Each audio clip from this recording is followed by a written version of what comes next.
So today we are going to be talking about all the books that I've read this summer. It is August 31st. So to me, in my brain, June to August is summer for me. I don't care that technically in the beginning of September, it's going to be the end of summer. I don't care. In my head, June to August is the summer. So I'm just going to talk about all the books that I've read in June to August and go from there. I kind of want to keep these wrap ups maybe like a seasonal thing. So like summer, fall, winter, spring sort of vibes. But if you guys want month to month, let me know and I can definitely do that as well. I just figured it might be easier to do it seasonally, but let me know. I'm open. June was when I started to really get out of my book slump. So June has quite a bit of books that I've read. So I've read 7 books, technically 7 books, but one of them was like a short story. So it still counts, but it was shorter. I read 7 books in June. So I started off the month reading The Great Big Beautiful Life. And this was Emily Henry's newest release this year. And I genuinely enjoyed it so much. I have seen people, like a lot of people, not like it, but I enjoyed it a lot for what it was. I think I've already talked about this in another video, so I'm not gonna go too much into it, but I would say overall, like I really enjoyed this book. I feel like if you like romance books that aren't like completely about the romance, like if you like them going on these like little side quests and going on these side quests together in some capacity, I think you'll enjoy the book. And that's why I enjoyed the book, because the thing with this is that like, yes, it is a romance book first and foremost, and I really like the tension that they built with like the will they, won't they, and like when they won't, why won't they sort of thing, and the tension behind that. But I also really like the side quest. Although some of the memoir part, I was like, I don't care. But towards the end of it, when everything was starting to come together, I was like, oh my God, like this is actually kind of crazy. It's kind of similar to The Seven Husbands of Evelyn Hugo, but I'm not gonna lie, parts of it I kind of like better than The Seven Husbands. Sorry, but that's just what it was. And I ended up giving that a 4 out of 5 stars. So it is what it is. I also read Deep End by Ali Hazelwood, and I ate this up so much. Okay, listen. Ali Hazelwood books, I'm gonna read all of them. Not only am I gonna read all of them, I'm gonna eat it up every single time. She just has a way with just writing these men that are so down bad for these women. They're like so pathetically yearning for them, but in the best way possible. And she just does it so well. And I will eat it up every single time. And that's exactly what she did with fucking, I don't even remember their names, but it follows swimmers. And I never thought that I would be interested in a book about swimmers. No hate to swimmers, but I'm just like not invested in that. But she made me invested. I mean, one of them is a diver actually. And I had no idea about like what divers even went through, but I was invested and I'm invested in them. I really like them. Their dynamic was so good. It was a lot of tension. And yeah, I gave it 4 out of 5 stars. It is what it is. I also read On Writing, a Memoir of the Craft by Stephen King. This is like one of those books that a lot of writers read, and I also read it too via audiobook, and it's been on my audiobook thing like for a while, so it took me a very long time to actually read through it audibly because I had it on Libby and then it ran out, so then I finished the rest on Spotify Premium, and it was fine. I didn't rate it, and I'm not gonna rate it because it doesn't feel right to rate it. But I mean, I guess it's like more so about his like how he became to be a writer and then some of his tips on the craft of writing. But I don't know. I feel like a lot of it I already knew, but also, yeah, I don't know. Am I gonna apply to my own writing stuff? I don't know. We'll see. Anyways, the launch date. I DNF'd this at like 14% and it just wasn't for me. The writing style of this book, one of the things that I really don't like about certain books and writing styles is when there's too much info dumping. That's a pretty big pet peeve of mine, and it will make me DNF a book pretty fast. And the thing with the launch date is that the premise of it is there, like the plot, it was interesting, but just the way that it was executed was just like a lot of info dumping via her thoughts, like the FMC's thoughts, and I just did not like it. I don't like that. I don't. So I DNF'd it really fast. I did try to give it a shot, but it was just like the more chapters I read, I was like, this is not helping. It's like a lot of telling and not showing, and I just want to be shown. Okay, just show me what you're thinking instead of just telling me every single thing, because then it's not fun. It's not engaging at all. There's also the favorites, which that was my first 5-star since Oathbound, and I ate it up so much. Apparently, this is a Wuthering Heights retelling, which I had no idea. I have not read Wuthering Heights yet, so maybe I should, and maybe I will also eat that up. But if there's one thing to know about me, is that if there's a story about ice skaters, I'm gonna eat it up every single time. I don't know what it is, but something about stories about ice skating. I mean, ice skating in general, I love. That's like one of my favorite Olympic sports to watch. But stories about ice skaters, you're gonna get me every single time, especially about ice skating duos. Yeah, you're gonna get me. It gets messy. And I feel like the thing with the favorites that I really appreciated, despite it making me really mad at the time, is the fact that they commit to the bit. Like, you know what I mean? Like, a lot of people are scared to go certain aspects of it, like negatively. And I just feel like the author was able to do that. And it was still a good story. And I don't know if that makes any sense without context, but I don't want to spoil it for you guys. So I'm going to leave that as it is. And then the short story that I read was The Situationship, was a part of the Part of Your World series by Abby Jimenez, and it follows Matt, Maddie, and Doug. And honestly, I don't care about them. That sounds so fucked up, but I genuinely, even when I read, because I'm pretty sure they're from Part of Your Part, or Just for the Summer, I'm pretty sure, and even then I didn't really care. Sorry. That's all I gotta say.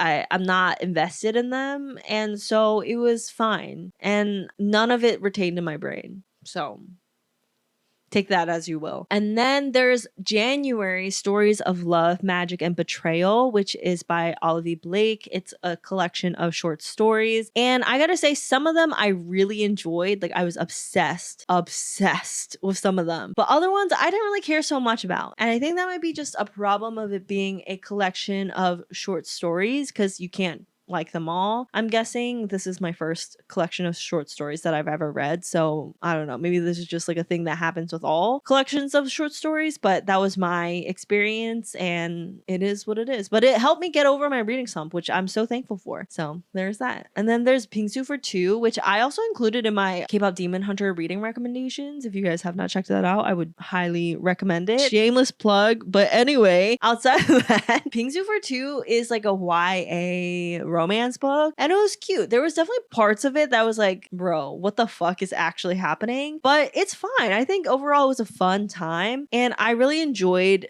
the dynamic. It was really addicting, and I think that was part of the reason why I enjoyed it. July, I read 5 books. So July, I started off with a love song for Ricky Wilde, which I mentioned in my 5-star reading video. Like, I'm not going to stop until I get my 5-star. And I started off that video with this book, and it wasn't a 5-star, clearly, but it was fine. The magical realism of this book was really cool and interesting, but it wasn't my favorite book. I think there was definitely issues with this book that I had. It was really clunky at times, really off pace, but the concept was there. And I think that's what really pulled me through, because I was invested at a certain point and I just want to know what happened. There's also The Memory Police. Recently found out that this author is a Zionist, so I'm not going to talk more about this book. Just know I read it. I enjoyed it for what it was, but it's ironic that she wrote this book and is a Zionist. That's all I gotta say. That's all I gotta say. Anyways, we also read Say You'll Remember Me by Abby Jimenez, and that is her recent book that came out this year. I gave it a 3.5 out of 5. Honestly, like, it was fine. It was a very, like, middle of the road type of book for me, at least. I had very big issues with the setup of this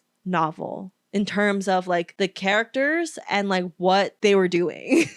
Like, the whole premise of this is long distance, and I really had a problem with how they handled that. So that's why I didn't enjoy it as much as I probably would have if they didn't do that. But I think that might be a personal thing. I'm sure other people enjoyed it because of that aspect, but for me it was like so many red flags that I was like, what are you guys doing? Like, actually, like, stand up and figure your shit out. Like, I personally want to lock you guys back into a room so you can figure your shit out and get it together. That's how it felt. Sorry if you don't agree with me, but that's just what it was. All right. And then we also have Problematic Summer Romance, which is another Ali Hazelwood book, which I gotta say, Ali, how the fuck do you write so many books in a year? This is her second book this year, and I'm pretty sure she's releasing a third, which is so crazy to me. How do you write like you're running out of time? Like, how?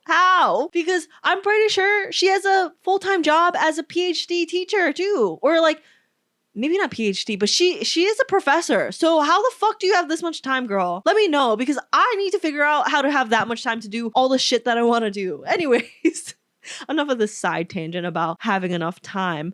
But I really enjoyed this. The thing about this book is that it wasn't a 5-star for me, just because like the reasoning for Connor to feel the way that he does about the whole situation really was like, bro, make the fuck sense. You know what I mean? Like, I get it on a logical level, but as the person reading it, I was a little bit frustrated. But it wasn't enough to frustrate me for me to not like the book. It was just like a little ding, and that's just like a personal thing for me. I think it probably didn't bother other people that much, but for me, I was like, Connor, please. But outside of that, really enjoyed this book. I feel like the pacing at times was a little bit off, but outside of that, I really like the yearning. I really like the FMC and the MMC. I really like the setting of the book. It was set in Italy at a wedding, and you see the cameos of like all her other characters, which was super fun, super exciting. So I really enjoyed that aspect of it. And then I ended the month off with One Golden Summer by Carly Fortune. This is my first Carly Fortune book, and I really enjoyed it. I'm gonna be so honest with you guys. It's been like a month since I've read this book, and I don't remember much from it. I don't.